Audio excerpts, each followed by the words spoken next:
Okay, so I'm recording a little late, but people missed 5 minutes if you're starting recording now.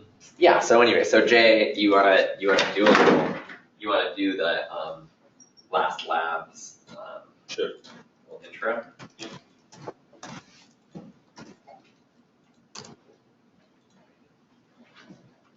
And the goal of these is just to kind of bring out sort of like spatiotemporal applications that are being published, that kind of get people thinking about what it could be. Yeah.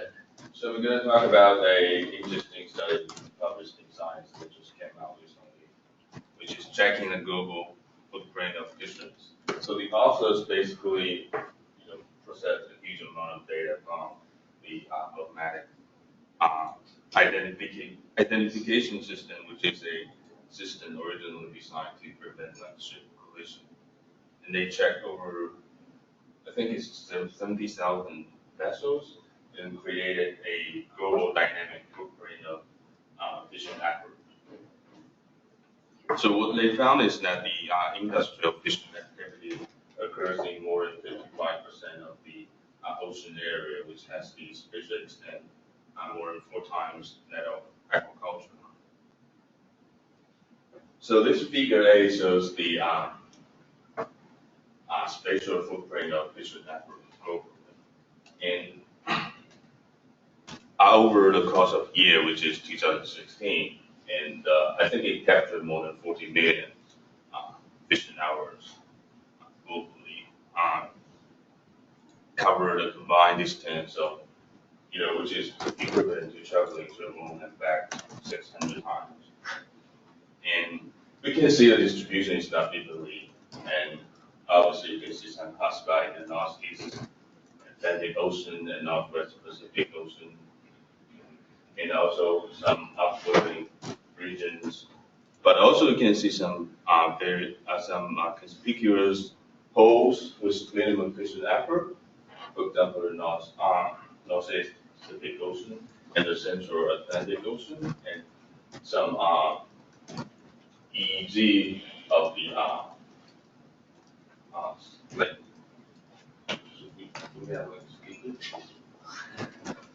So some holes like here, which is the EEZ of some island states.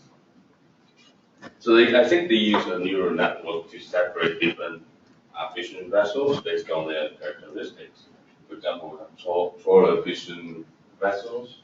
So the figure B shows the trawler fishing effort distribution, long line fishing effort, and the pristine fishing effort. They have very different spatial distribution. So the trawling mostly confined to the high latitude area, and the pristines are located in the tropic area, and the long line is basically in between. And this figure E shows the a example of like checking individual fishing vessels. So I'm sorry, somebody online said there's no PowerPoint showing. Oh, really? Oh, maybe I'm not sharing my screen yet. Okay, so is that working now, folks online?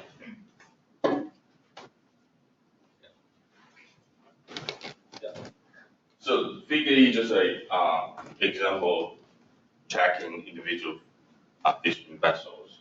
So by analyzing the individual fishing vessels, they found that most of nations they pretty much fish within the EEZ, and I think 5 countries like China, Japan, Spain, like Taiwan account for more than 85% of fishing effort on the high seas. And figure F just shows the distribution of global distribution of net primary productivity.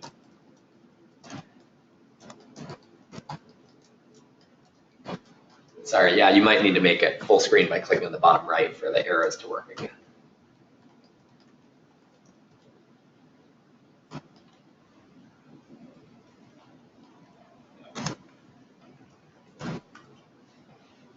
And then look at the temporal footprint of the fishing effort. So figure A shows the global, the temporal footprint of the global fishing effort, which is pretty consistent over time. But we can see some patterns for example, this little, uh, this big highlight, you can see, this great job in a fishing effort in the mid latitude, which occurs like in the middle of the year, each year. And they found that this coincides with the moratorium fishery moratorium in China, which happens in July or something like that. And also, this little drop in a fishing effort happens in the end of the year, coincide with the Christmas, New Year. And the figure B shows the seasonality, basically the seasonal pattern of NPP. You can see the pattern here, but unfortunately, this biological activity is not reflected by the human activity. So I think the point is that the holidays or the political like closure, like political holidays are more like influential in determining than the natural cycle in determining the temporal footprint of the fishing effort on a global scale. And then they look at how the spatial and temporal footprint of fishing effort responds to the environmental drivers like NPP and SST, sea surface temperature. So this figure A shows the I think the figure A is the temperature anomalies in 2015. So basically, they want to show how the elevated temperature in 2015 changes the spatial footprint of the global fishing effort. So if we look at the Indian Ocean, which is highlighted in figure C, we can see how the latitude changed over time. So the as you can see, the red line basically is the isotherm of the 16 and 19 degrees, and the fishing efforts are mostly within this range. But in 2000, and the white dots are the average latitude of the fishing effort. So you can see the average. So in July of 2015, the long line fleet in the Indian Ocean basically fished like 70 to 90 kilometers farther south, which is likely due to elevated seasonal surface temperature in the Indian Ocean. And also, if we look at the Pacific Ocean, which is highlighted in figure B, and this little like panel B2 shows the I think the average like longitude for the fishing effort, and then there's a little event index. So we can see that in 2015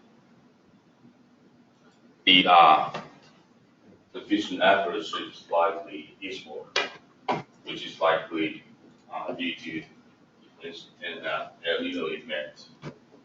But also this is very similar to in a magnitude to the effect of a changes in policy.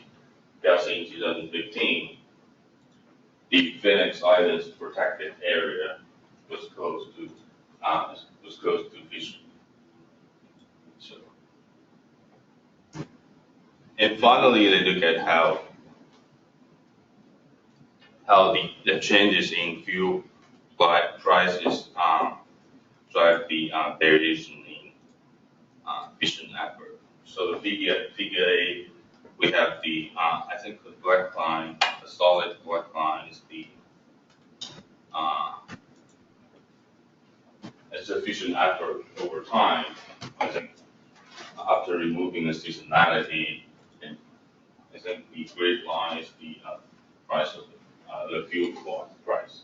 So So basically, and I think they did something like they did regression, and they found well the relationship is significant, but the slope was like a negative 0.06. So basically, it's saying if you have 10% increase in view price, corresponds to a 0.6 percent decrease in the fishing global fishing. Well, it's important to know that it's on the global spatial scale. Yeah, I think that's pretty much. Cool, yeah, that's great. Well, and, I don't know. Like, folks in IHME, I know that you guys, I mean, I know there's like there's the global burden of disease spatial models. Are there other kind of examples of these sort of like global spatial analyses that come to mind, or? I'm on the geospatial team, does a lot of them that are like sort of 5x5 analyses that look very similar to the results to, Yeah, at least, sort of the output, Yeah. sort of nonlinear spatial modeling. yeah, totally.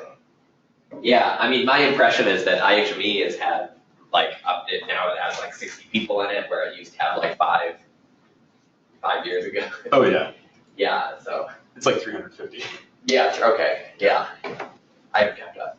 I mean, my point is that, like on the one hand, these sort of global analyses using sort of satellite data are kind of a growing topic. And so, it's sort of one of the topics that I think these sort of spatial temporal methods are useful for.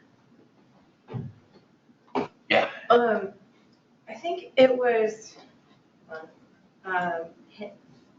Hitting, I don't know if that's how you pronounce his last name, who wrote a rebuttal to this paper saying that the scale at which you look at fishing effort really matters. Yeah. And so the larger the grid size that you use, the more it looks like there's a more broad global fishing effort, and the finer the grid, if it's less than a kilometer, you actually really shrink down how much effort you see globally. Sure. So those percentages about how much of the world is fished. Right, yeah. And there's a lot of paradoxes that you get into spatial models. Like, so for instance, there's sort of this classic question of like, what's the total length of coastline in England? And the answer depends on the scale at which you define distances, And so presumably the same thing applies to sort of what percentage of the world's ocean is fished, Yeah. So I guess the question is, when approaching issues like this, I mean, how do you choose a scale?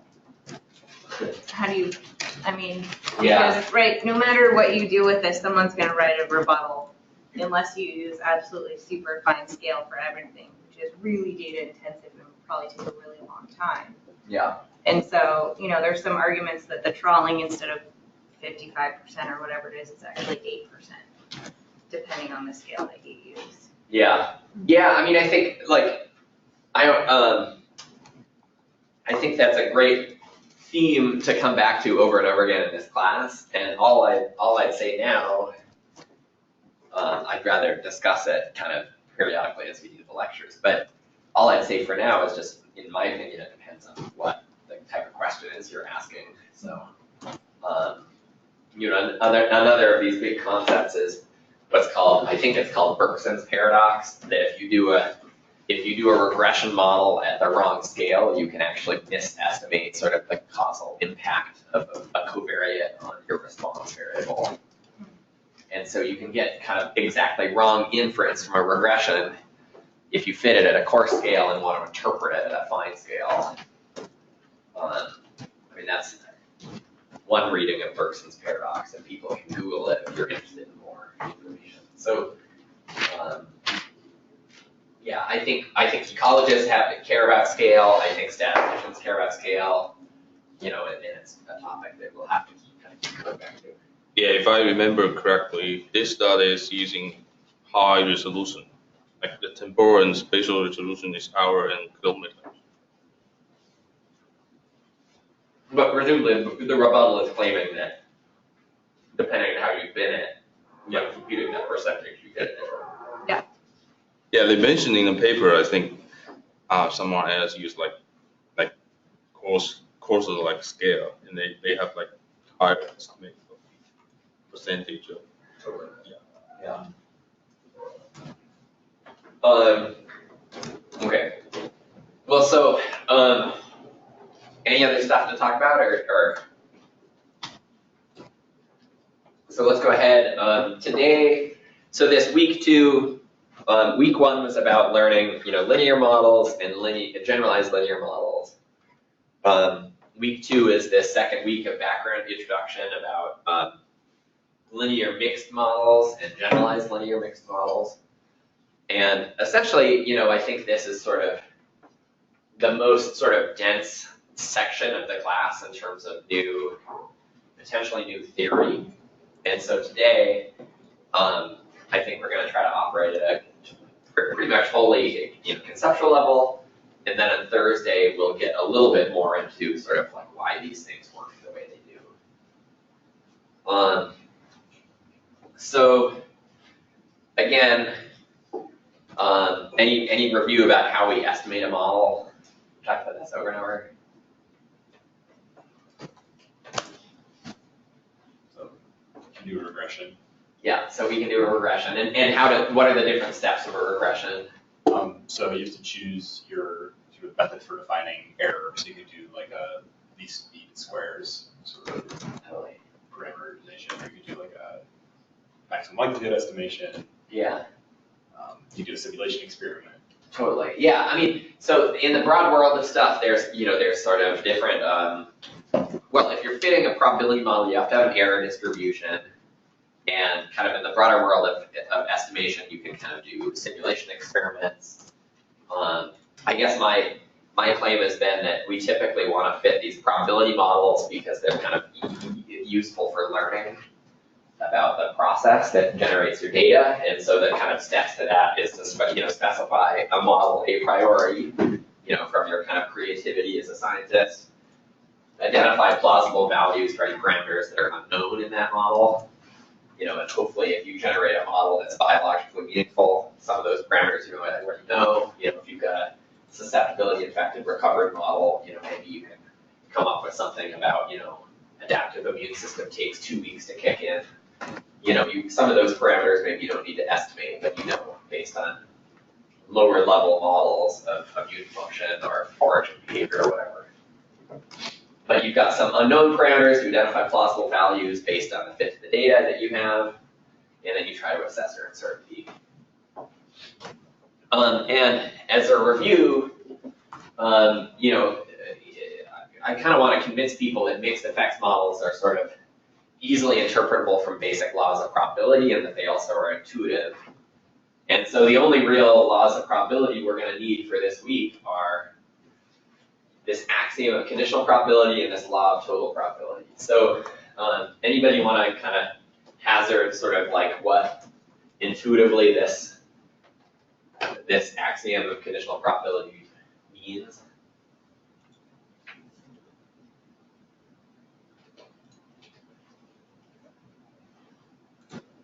If you're going to explain to your grandma in 30 seconds what does the axiom of conditional probability mean, what do you say? The probability of x and y together is the same as the probability of y given x times the probability of x. Sure, so that's sort of the literal, yeah, exactly, which is good. I mean, so and that indicates that yeah, and we always need to have that that definition where essentially we're rendering what does the equation mean into kind of the definition of this. But is there, I think, is there any kind of intuitive meaning to this that anybody?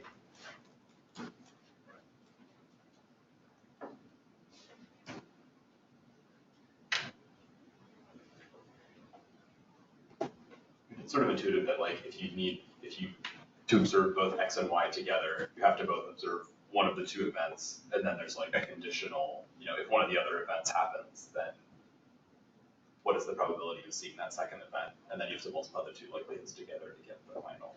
Yeah. So I think that like, everybody's intuition works differently, and I'm not going to say that what's intuitive to me is the same as intuitive to you, but I think in the end, I don't remember equations as well as I do some kind of encoding of it that I can immediately recognize by eye.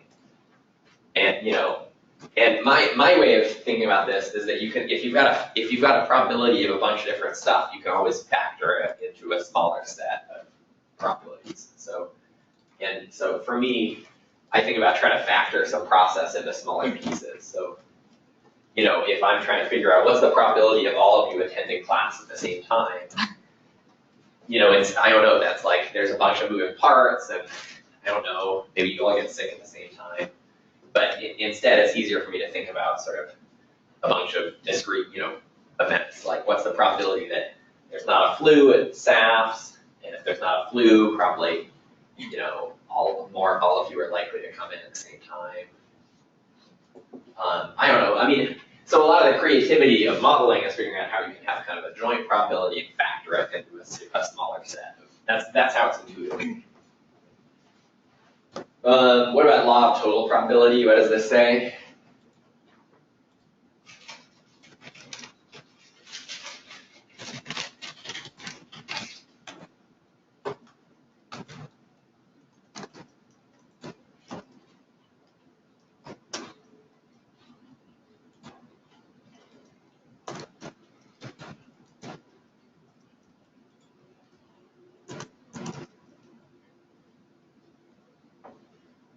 If you don't care about one of the variables, you can sort of sum over it to get rid of it. Totally. Yeah, so you can always get from so maybe one way of thinking about it is the axiom of conditional probability breaks this joint probability in a bunch of smaller pieces. And then once you have the joint this one's, so this is how you go from a bunch of small pieces up to the big thing. And this is how you go from the big thing back to small pieces. So if you've got some joint process, that's how I think about it. If you've got some process involving a bunch of different variables and you only care about one, you can just integrate out the other variables. So, what's a good example? Like if I'm trying to get here early, to class, I want to get here at 8:30 to set up all the stuff. I need to figure out what do I expect is how long it'll take me to get to class. And so, if I take the bus, I might miss the bus. And if I miss the bus, I might have a certain time it takes me to get in. But if I catch the bus, I have a separate time it takes to get in. And my expectation, the probability of me getting in at a certain time is integrating out those different things I can't predict. So you can always calculate the probability of how long it takes me to get in by integrating across all the different problems I might have on my process and getting through the work. And I think that we all do that constantly. Anyway, so these two properties of probabilities are all we need to kind of derive a mixed effects model. And to review again, what are kind of the reasons we like using maximum likelihood for kind of model-based inference?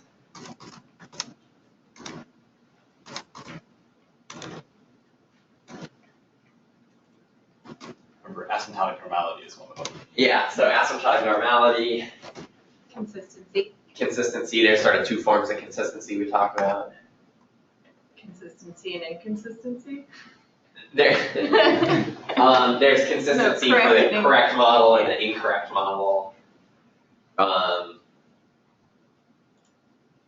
We talked about other stuff during the discussion. Why have we talked about the consistency for the correct model mattering? When does that come up?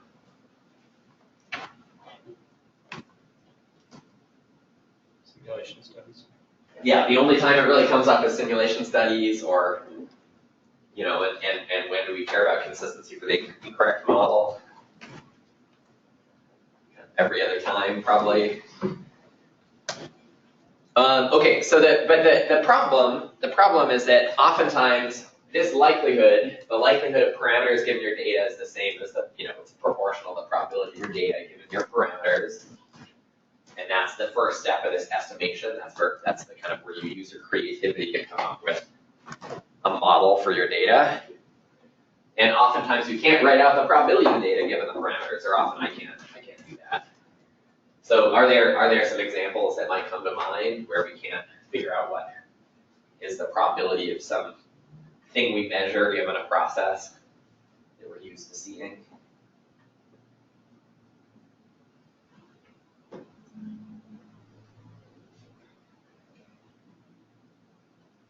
Maybe something with a lot of random noise.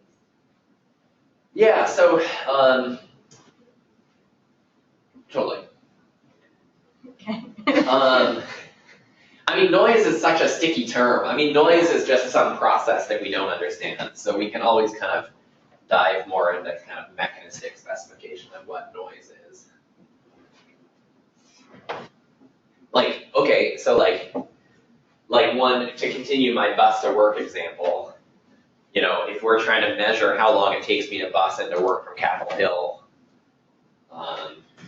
and we do that by, you know, figuring out when I leave home and when I get here, you know, that might not be enough because some days I miss the bus and other days, you know, the Prince of Saudi Arabia is in town and that causes the whole city to shut down. You know, and so, you know, my claim is that, you know, a lot of times there's multiple causes of noise.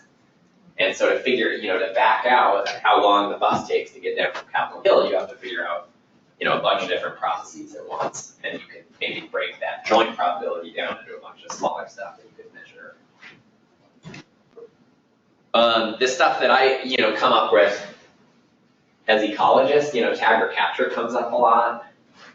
So like if you see an animal, you know, if you put a tag on a wolf and you see that tag, you tag it in 2008, you see that wolf again in 2009, you don't see it in 2010, and then you see it again in 2011, what's the probability you'll see it the next year in 2012? I don't know how to, it's not intuitive to me how you would work out that probability. But you might break that into a bunch of smaller probabilities of like, what's the probability of it surviving each year? What's the probability of seeing it if it's still alive?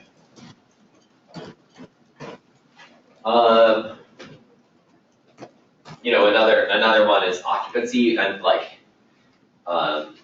you know, to take a public health example, you know, what if you see that a village in Africa has schisto, you know, somebody tests positive for schistosomiasis.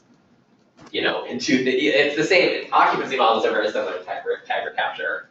You know, if you see that there's schisto at a village in 2008, you don't detect it in 2009, and if you detect it again in 2010, what's the probability it was there in 2009 and you just didn't detect it? Sorry, just to clarify, you're saying like you can't write the probability of like that whole sentence as one event, but you can break it down into Yeah, exactly. probability that it was occupied given that it was still alive. Or... Exactly. Yeah, these are me trying to kind of come up with sort of word problems where we can factor a joint, what I call factoring a joint probability into a series of conditional probabilities using the axiom of conditional probability. Any other, I mean, I know this exercise is kind of vague because not everybody wants to think about, you know, factoring a joint probability into conditional probabilities the same way. But just having gone through this a few times, are there any other examples that come to mind for people?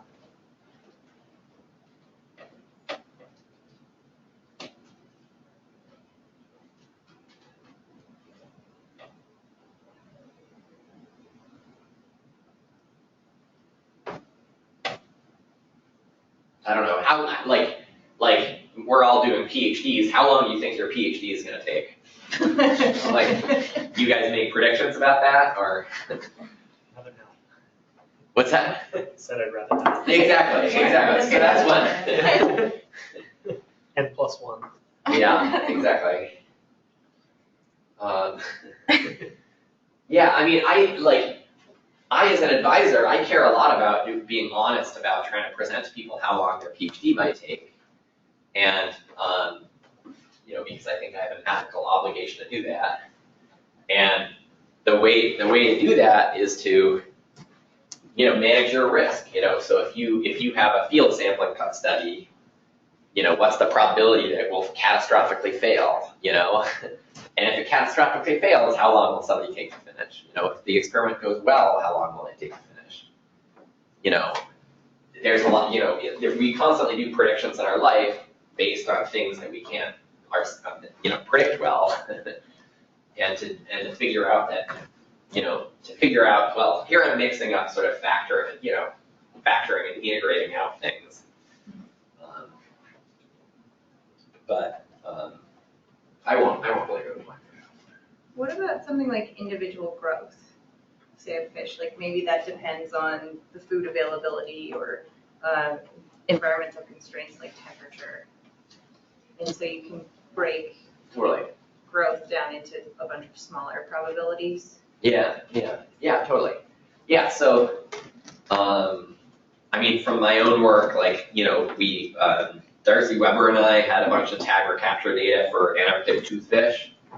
And some of those fish, we see them the first time and they're smaller than expected, and we see them the second time and they're smaller than expected. That's often how it goes, is, if you see a fish once and it's small, the next time you see it, it's probably smaller than the average fish again. And so if you're going to model kind of the size of a fish, you end up having to kind of say, what's the probability that this is a fast-growing fish or a smaller-growing fish? And then given that, what's the probability of seeing it the next time and having a certain size?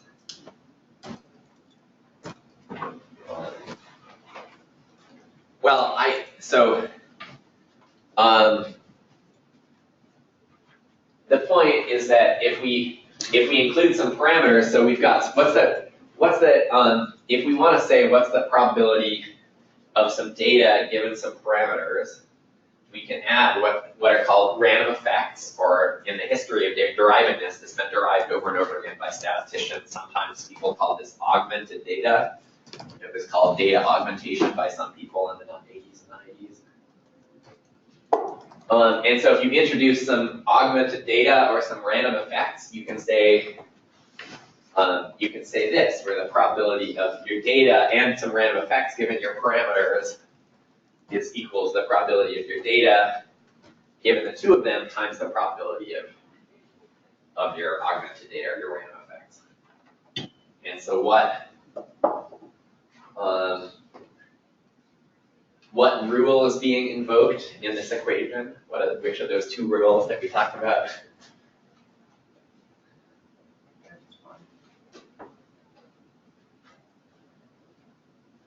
Conditional probability. Yeah, the axiom of conditional probability. We're factoring this. Let's just drop out the theta for a second. Then this is identical to this axiom of conditional probability.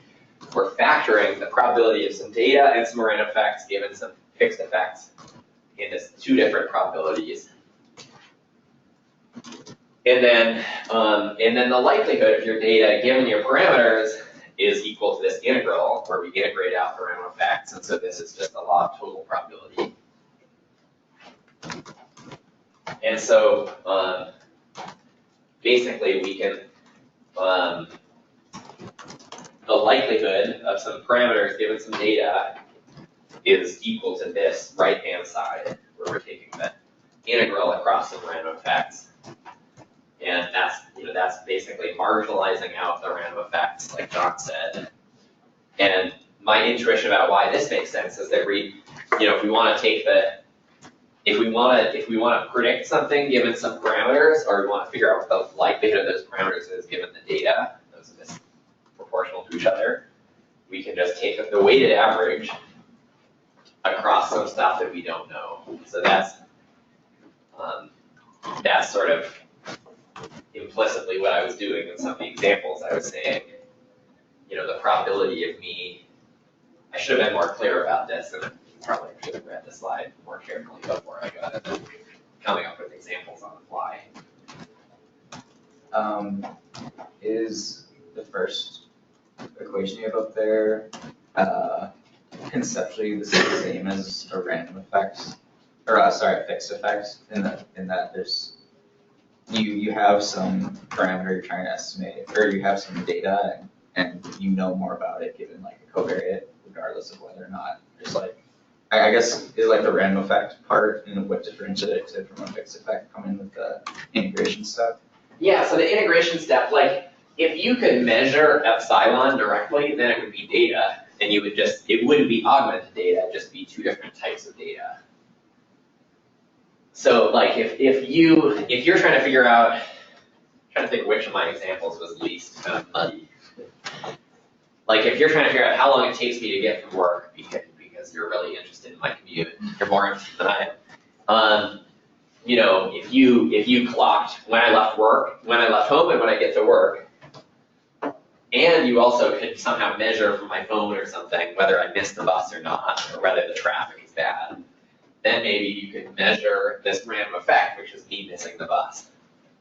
And in that case, it'd be data, and this would essentially be estimable as a fixed effects model, because you've got data for all of the processes that you need. But, you know, if all the data is just what, you know, when I left home and when I get to work, there's some part of the process that you can't directly observe, but is necessary to work out the probabilities. And in that case, that's a random effect. Well, you can treat it, you can estimate, you can still estimate stuff by treating it as a random effect, by integrating out that random effect. The goal of this is to help people build up their intuition. If I'm confusing you, then it's not helpful. And for some people, I think it'll maybe become easier once you see the code and show that it works the same way as packages, and maybe that's the best intuition we can get to. Does anybody want to keep talking about this though? Does anybody feel like this is sort of useful, but they're not there yet?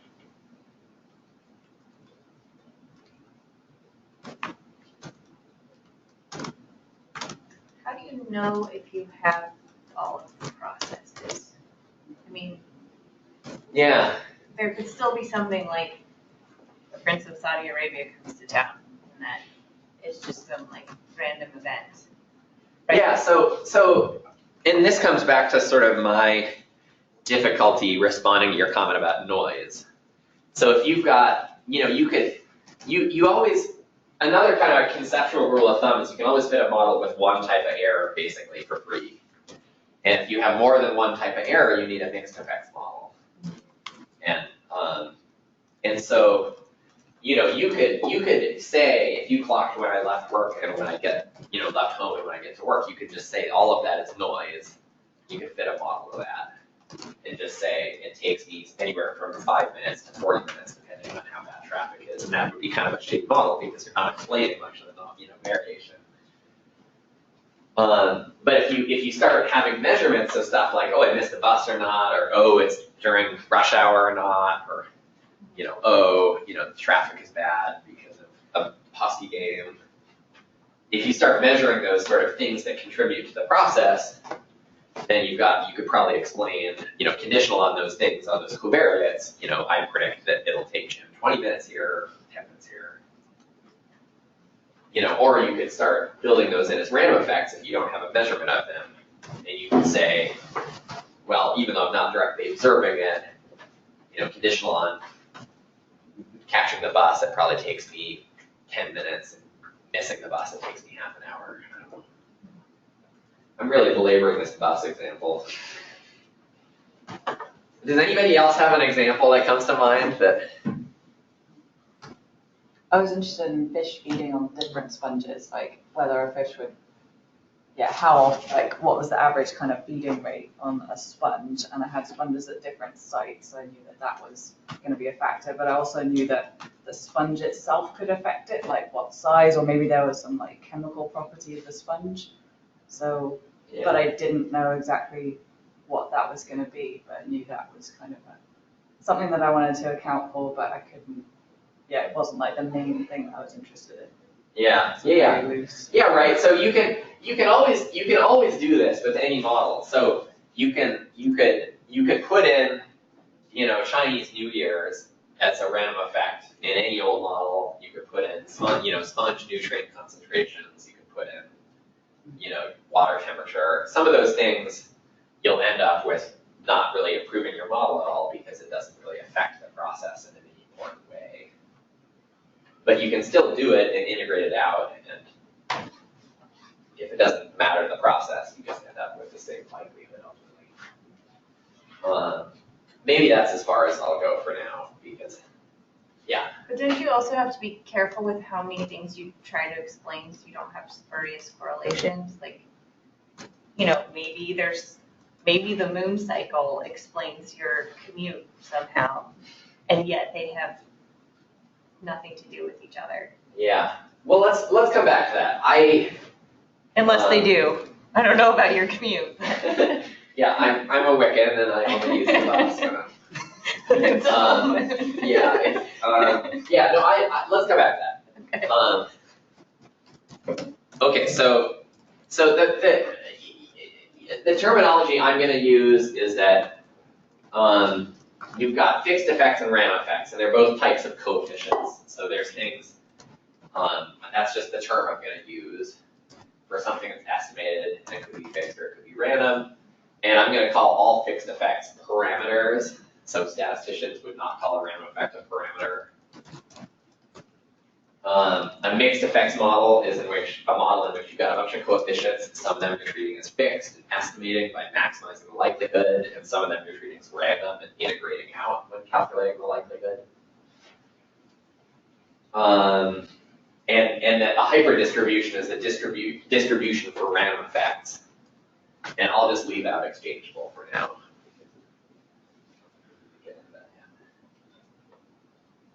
So that's the terminology I'll use. I think we've talked about some of this. So why would you make a hierarchy of parameters? Well, I think if you make a hierarchical model, you can formulate this, you can formulate a probability model using biological intuition, and that's sort of what we've been talking about here so far. We also, in response to Caitlin's question, we started getting into this variance partitioning. So if you've got a hierarchical model, you can start partitioning the variance in a if you've got a fixed effects model with only one source of variance, my bus commute might seem really noisy. But if you start doing a hierarchical model, you might end up with realizing that one lump of noise is actually a bunch of different processes that you could model independently. And you can partition the quote noise into a bunch of different meaningful processes. And then shrinkage is sort of the final thing that we're going to talk about today.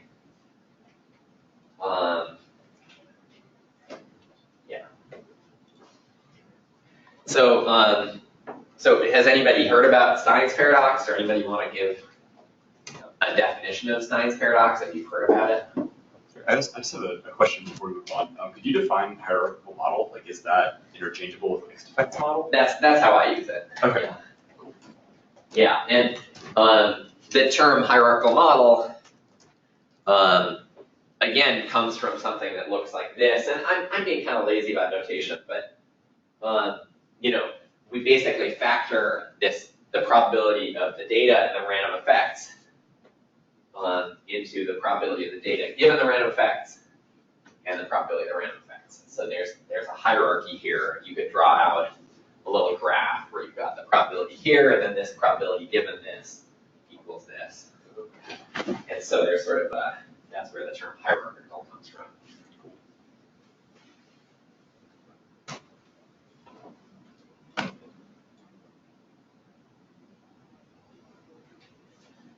Okay, so Stein's paradox. There's this great paper from the 70s where this Efron, who's a famous the statistician who invented bootstrapping, discussed Stein's paradox. So in this paper, Stein talks about, there's this guy Stein who published his paradox, and then there was James Stein who published sort of estimator that's associated with paradox. And so the baseball metaphor is what people use. So if you've got a batter, who comes to bat 100 times, they get on base 35 of them. I guess their batting average is, people put a 0 on here. I don't really follow baseball, but they bat 350 or something. And so the best prediction of the future their probability of getting on base the next time is probably, if that's all the information you have, probably the best prediction is just that they will 35% of the time get on base.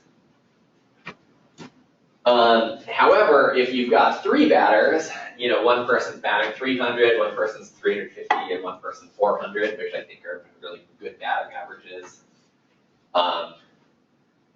then the best prediction of the future for any one of these people, this is Stein's paradox, is that it says that the best prediction of the batting average for this person who's batting 400 is this formula, where X bar is the average across the 3, and X is the batting average for each individual person. So, any intuition about what this is saying?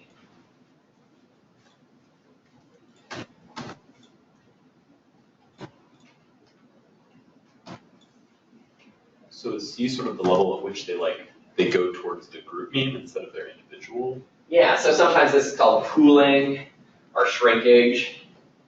And, the idea is that the best prediction for anything will end up being something where you pull it towards the mean. And why would this equation be a paradox? Can anybody imagine why this was called a paradox when Stein first discussed it?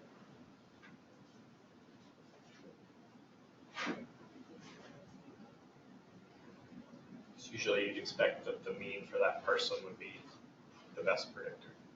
Yeah, so on the one hand, on the one hand you'd be like, well, this person's probably better than this person. Why would you assume that this person gets shrunk towards the global mean? The way you can make it even more clear that it's a paradox is you can think about absurd examples. So let's say you've got a model in which you've got 3 batters, and then you've got the proportion of cars that were sold in the 70s that were from Japan. So you've got 4 data points, 3 of them are baseball, one of them is this full moon thing. This kind of gets to your question, Caitlin. What happens if you just start pulling in some really meaningless data? It's meaningless, basically, a priority. The theory suggests this equation still holds. And why would it be useful to predict a batter using proportion of Japanese cars?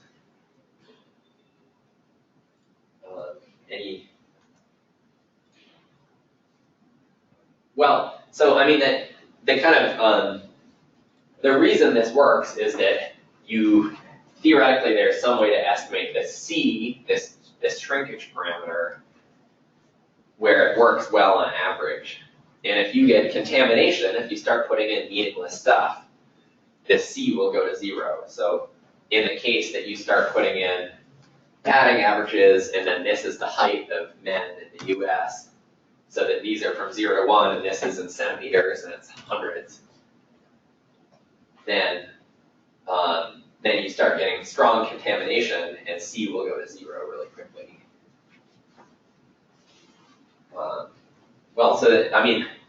People, hopefully at this point, people are sort of confused about why this would work, or maybe even skeptical that this does work. Because it really doesn't make any particular sense in some absurd cases.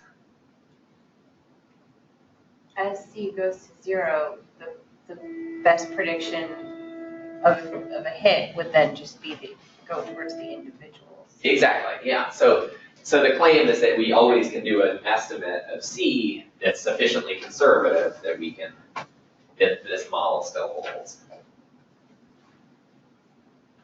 And let's see, so I want to get through a little bit more before showing the code. But in the code, we'll basically compare a model in R and the implementation in T and B and the shrinkage estimator to show that they all get you basically the same thing. So the point is that a shrinkage estimator is basically sort of like, James Stein estimator was basically one of the ways that people derived what a mixed effects model is. I thought I had a slide here that actually shows the equation, so I'm confused. Here, okay, well, here, so I'll just skip forward to the shrinkage estimator. So suppose you have this model where you've got some random variation in the average of the batting average for different people. And they have some variance among batting averages that might be like 0.1. And then you've got some variation in, let's pretend that whatever, like people have good days and bad days in baseball. I don't know if that's the case, but, and so their batting average fluctuates somewhat randomly when you measure it for a single day. You've got sort of a global average for all batting averages for all professional baseball players. You've got some variance among individuals and some variance within individuals. Then the formula is just this. So C is equal to the ratio of these inverse variances, or what's called a precision W. And so if you know these variances exactly, you can plug it. If you knew these theoretically, you wouldn't have to estimate these W's if you could just plug it into this formula, or you can always estimate these variances from the data and plug them into the formula. And this is the shrinkage estimator. This is kind of guaranteed to be an optimal estimator. The claim is that this will do better at predicting batting averages on average than either the global mean by itself or the batting average for each individual by itself. So you can see that C, if there's a lot of variation among individuals, then C will go to 0. And that happens if it gets contaminated. If you start mixing batting averages and width and height of men in centimeters, then this C will go to 0 because this variance gets really large, and so this gets really small, and so C gets small. I guess that's as far as I want to go with the Stein's paradox. So the other way we could do this is do this as a mixed effects model, and we've looked at this. So the likelihood of some parameters given the data is equal to the probability of the data given the parameters, and then that's equal to this joint probability that we factored integrating out the random effects. So how can we do that in TMB? The short answer, and we'll go through the Laplace approximation more tomorrow, is that we can, this probability on the right-hand side, this integrals are hard, and that's what makes these hard to do without specialized software. That integral is equal to the probability minus this half of the log of the Hessian matrix, half of the log of the determinant of the Hessian matrix, where the Hessian matrix is the matrix of second derivatives of this log probability. And so in TMB, we just write out this in a template file, and it has access to the derivatives, and we can calculate this for any, we can calculate this, and we can get the log determinant of the Hessian, and this is just called the Laplace approximation, this formula here, the second equation. So we'll talk more on Thursday about why this works. But for now, I just expect people to kind of take it on faith.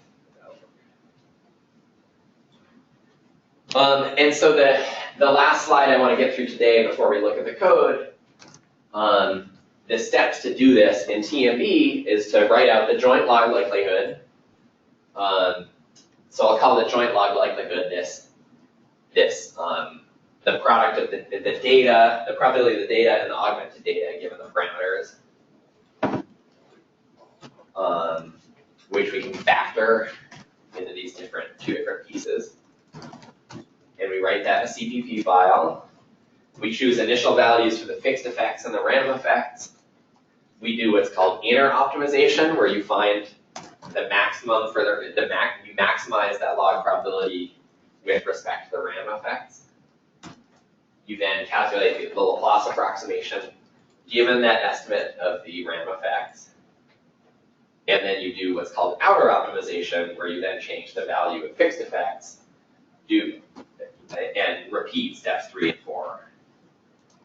So what you need to take away from this is that this mixed effects models using the loss approximation, like we'll do all class, has two stages. It has this inner optimizer, where you calculate the random effects, and then there's an outer optimizer, where given that inner optimizer, it's used to calculate to optimize the mixed effects.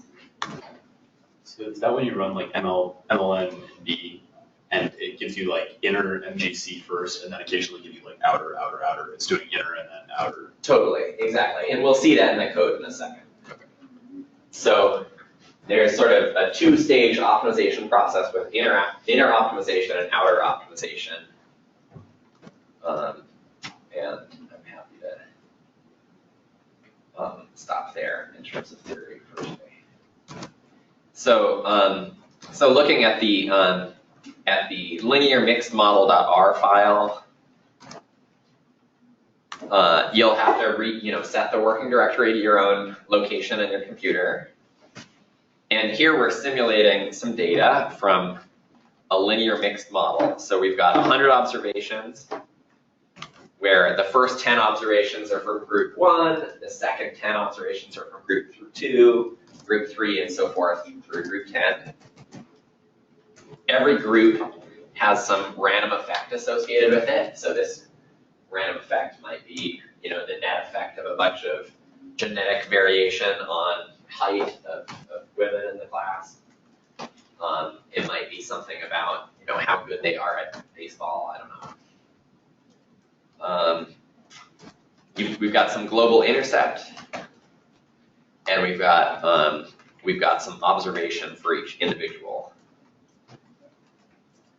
So we've got 100 individuals. The first 10 are all kind of negative, and that occurs because they're all from the first group, and that first group has a negative draw for the random effect. So that first group is lower than average.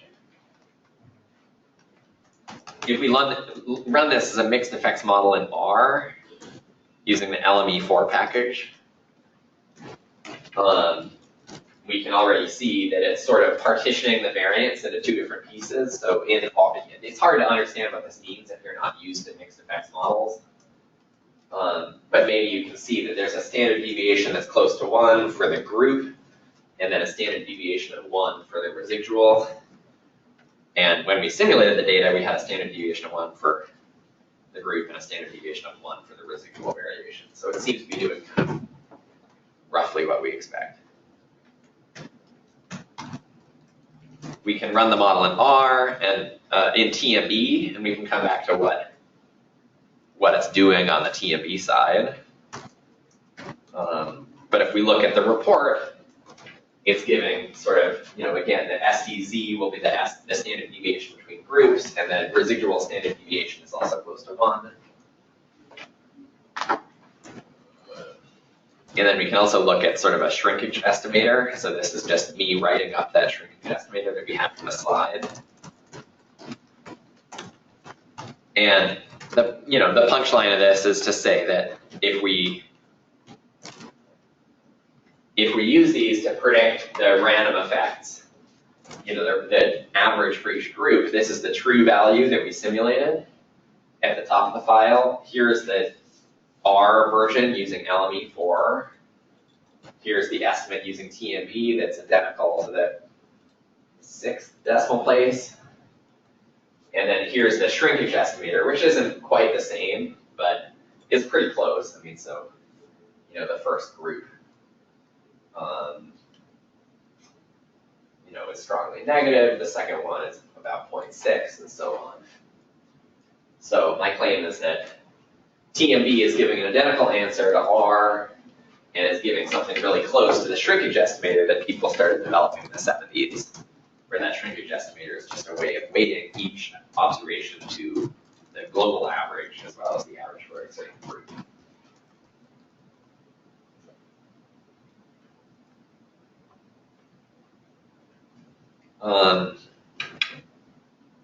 And then also, like we said, that the true standard deviation was 1 and 1, and this is 0.894. Same thing for TMB, 1.093, 1.093. It's we're getting an identical answer from R and T and B, which is sort of something we want to show just to prove to ourselves that we know what we're doing. Okay, can I ask a question about notation? Yeah, For your slides, with the epsilon and like the theta sub 1 and sub 2, how does that relate to what you're showing here, just so I'm like really clear? Yeah, so that's one place where I'm being kind of lazy about the notation. So theta in the notation I'm using today is all of the coefficients. And theta 1, I think, is the fixed effects, and theta 2 is the random effects. Okay. Yeah, And so epsilon is, and I think I'm using it kind of no, you're right. No, I'm sorry. You looked kind of skeptical, and I think rightly so. I just don't. No, you're right. Epsilon is the random effects. Epsilon's the random effects. Should have just looked at the equation before. Epsilon's the random effects. Theta is the fixed effects. And here it's just shown together. But I'm kind of breaking theta into two pieces, one of which is in the hyperdistribution here. So theta 2 might be the variance of the random effects. Whereas theta 1 could be other parameters that are fixed effects that are not part of the hyperdistribution. And so like theta 1 might be the global mean, it could be the effective covariance or so forth. Okay, yeah, that clears it up a lot, thanks. Are there benefits in TMB to like putting all your parameters in a vector, or does it matter? Yeah, so the only time it matters is for the map argument, and we're not going to talk. We haven't talked about it yet. So for now, I'll just say no. Okay, so that demonstration was supposed to convince people that that TMB is doing the exact same, doing the exact same thing as LME4.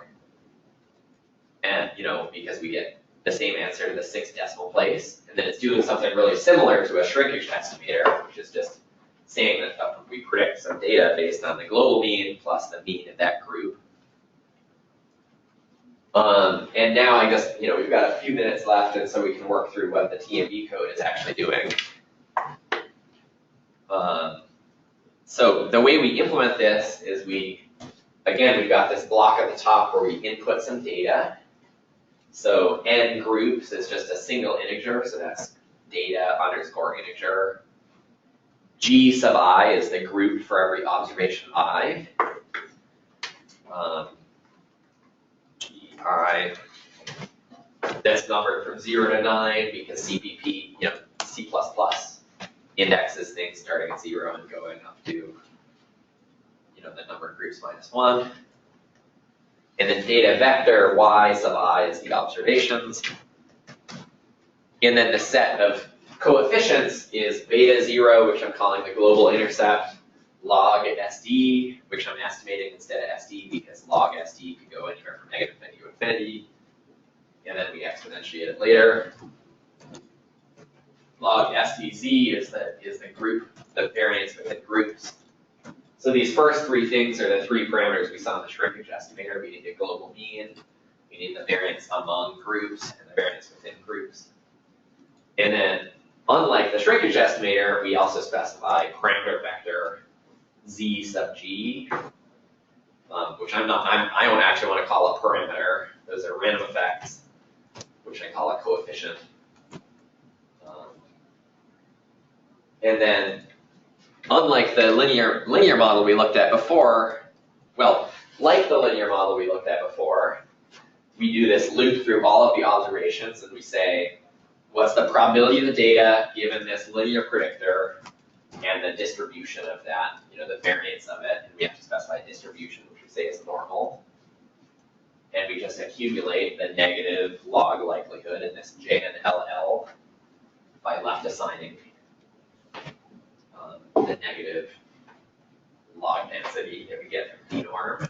And then the thing that's different about the previous linear model is that the joint negative log likelihood also includes the probability of the random effects given the hyperparameters. And so in this case, the hyperparameter theta 2 is the standard deviation between groups, which in this case I'm calling SDZ. And so like we've said, the joint negative log likelihood is the product. So in Gymland, I call this factoring the joint probability into the probability of the random effects and the probability of the fixed effects given the random effects.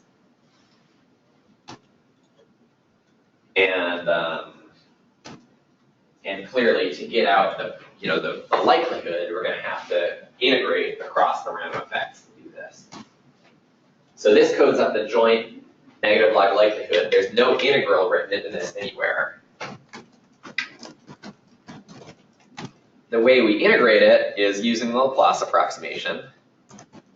And TMB knows to integrate because we say random is, we tell it which of those coefficients is a random effect.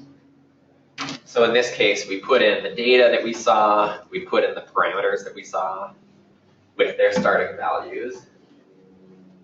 And then we tell TMB that Z sub G is a random effect. And so if we just do this again more slowly, the parameters, obj $par, is the set of fixed effects, and it no longer includes the random effects because the random TMB is smart enough to know that you want to integrate across those random effects.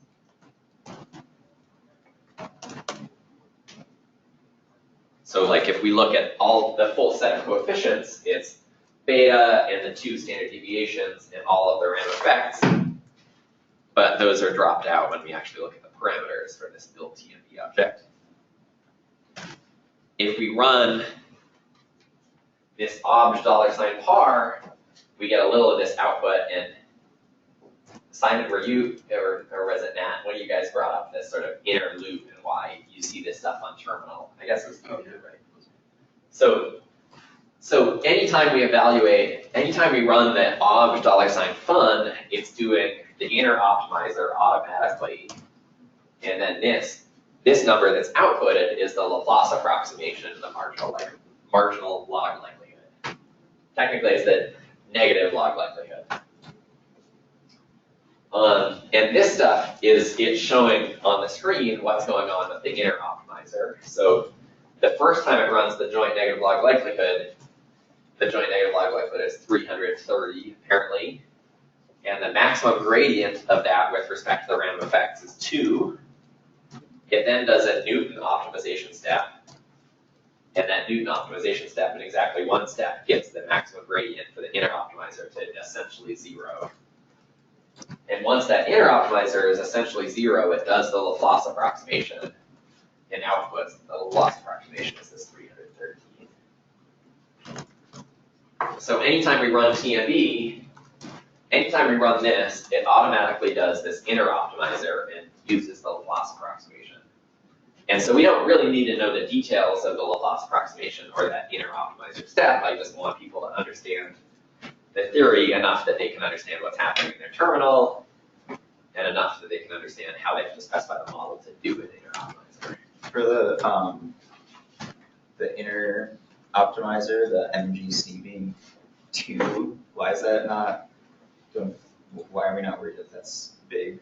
Well, so the first iteration it started out at 2. The second iteration of the inner optimizer it got to. Oh, this is all just the inner. Okay. Yeah, exactly. This is yeah, exactly. Okay. So this is just a single call of the outer loop. We haven't optimized the outer part at all. Okay, that's nice. It's just doing the inner optimizer. At some point, we'll talk a little bit more about the Newton step, so that there are some models where this will be slower, but we don't need to talk about that yet.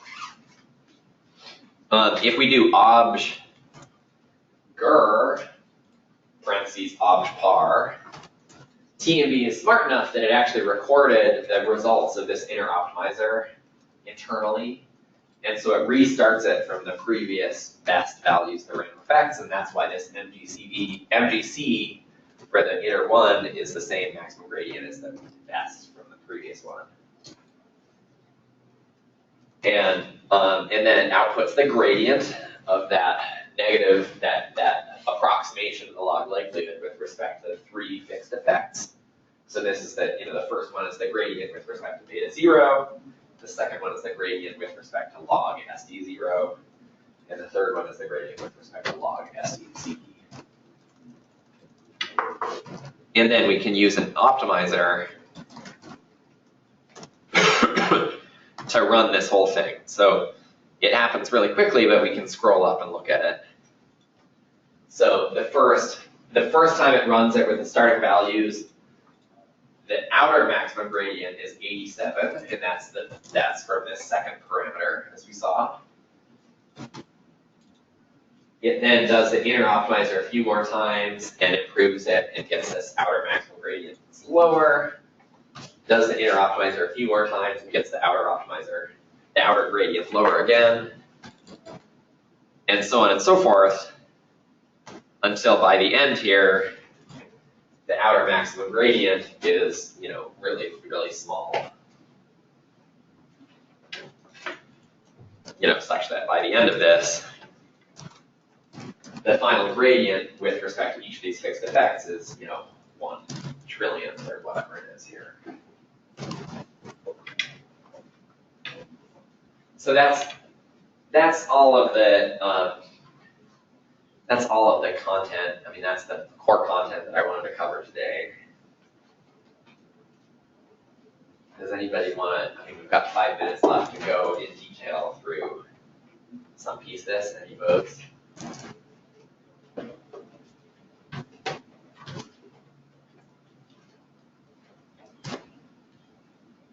So on Thursday, we'll talk in detail more about how the Laplace approximation works. I'll probably talk more about the inner optimizer and what it's doing. I'll talk about how this relates to Bayesian hierarchical models. So any questions about that stuff, let's not deal with. How about so the TMB helper optimize by default runs the standard deviations. So any review of how we get these standard deviations, these standard errors for our fixed effects.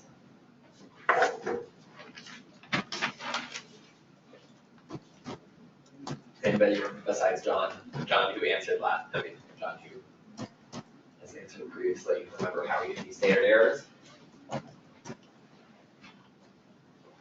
So you have to put AD report in your, in the C++ file? Or- Well, okay, so you have to put so in this case, for instance, we've got AD report for SDZ and AD report for SD0. And what that means is that we can output using the delta method, we can get out the standard errors of those values from this standard deviation, from this object, this slot SD, which is the results of running that SD report function. But you actually don't need those AD reports to get the standard errors of the parameters themselves. In this case, these three here are the 3 fixed effects. So by default, it will always calculate the standard error of your inputted parameters. This is the default stuff it calculates, which every one of those names corresponds to one of the parameter names. And then you got to remember, what it's. I mean, I'm sure. I'm sure some of you guys do, but let's just say what is the way it's calculating the standard errors.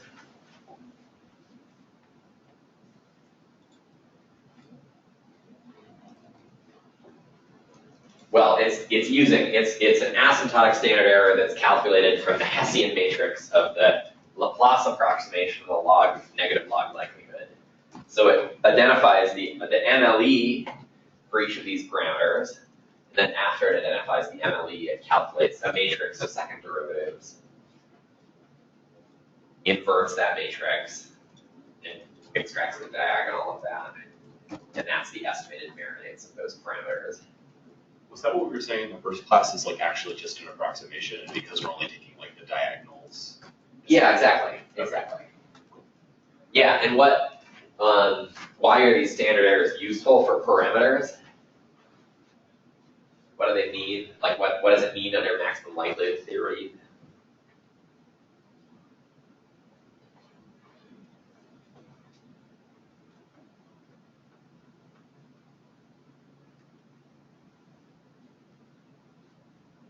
Can you interpret it as, maybe you're wrong, the standard deviation of the normal distribution with mean, the MLE for each parameter? Yeah, exactly. It has, I mean, I don't want to get into semantics about frequentist versus Bayesian interpretations. But yeah, I mean, asymptotically, you're guaranteed under maximum likelihood that, as we said, there's this asymptotic normality claim that if you replicate an experiment under the true model, your estimates will be asymptotically normally distributed around the true value. And the standard errors is really, the standard errors are the diagonal elements, but that matrix, the inverse of that Hessian matrix, is an estimator for that normal distribution around which your estimator will fall. That you're around the true value of your estimator will fall.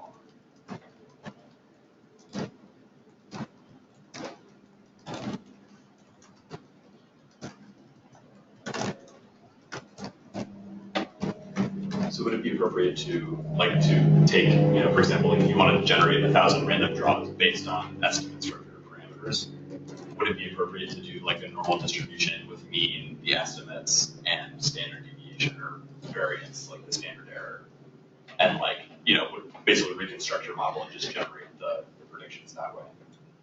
Yeah, I mean, yeah, there's something like that. I mean, we're missing a few steps because we're just talking verbally, but yeah, I think you're on the right page. Okay. Yeah, so if you want to figure out what's the predictive distribution of your parameters, if you're in some statistical land where people are willing to talk about that, you can do it by simulating a normal distribution with mean equal to mean, the standard deviation equal to standard error, or better yet, the inverse covariance, because like we were talking about before, the diagonals are kind of a poor summary of that whole matrix. Oh, so you would do, you'd invert the variance matrix. Yeah, so getting into the, And then do into kind of second order issues here, we can look at what's the like a multivariate. the covariance. No, that's not what I want. Co-fixed. So technically, well, we're out of time, so maybe we can, I'll follow up with you in a second, but we're 3 minutes over. I wasn't monitoring any questions online, sorry about that. But yeah, thanks everybody.